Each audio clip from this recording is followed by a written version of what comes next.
You see, we always stand for denuclearization of the whole Korean Peninsula. And we always stand for peace and stability of the peninsula.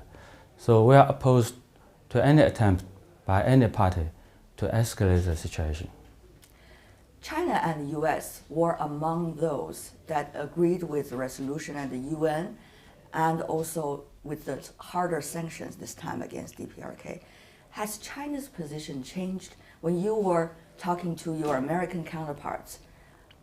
What were their reactions to the recent China's agreement with the U.S. on this issue? We have a consistent position on the issue. And the latest resolution by the Security Council was adopted unanimously, which means all the members, including China and the United States, support the resolution, support imposing of new sanctions. But sanctions cannot achieve our purpose. Or if we just impose sanctions, it cannot achieve our purpose.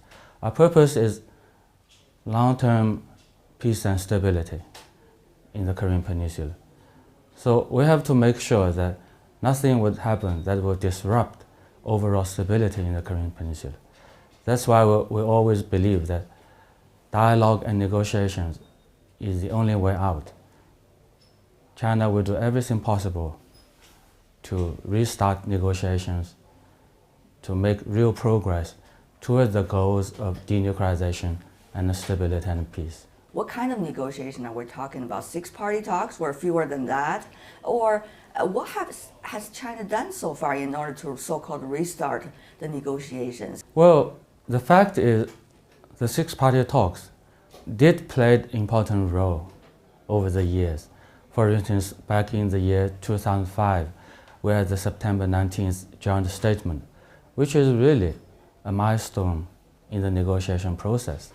But unfortunately, it was not implemented by all the parties. So we are still working very hard together with other parties, try to restart or resume this negotiation process. What is it like for you as the Chinese ambassador to the United States to negotiate and also discuss, as well as communicate with our American counterparts about this possibility? What have you done, if you can, to share with some of us?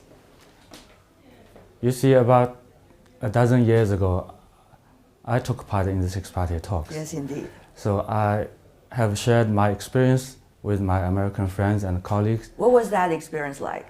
Well, negotiation is never easy, but it's the only way out.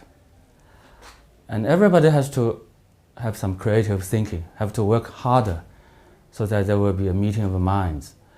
So far, well, China has been consistently making its efforts toward that end.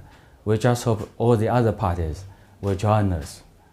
And between China and the United States, I think we share the long-term goals. For instance, we both are committed to denuclearization. We are both committed to maintenance of stability on the Korean Peninsula.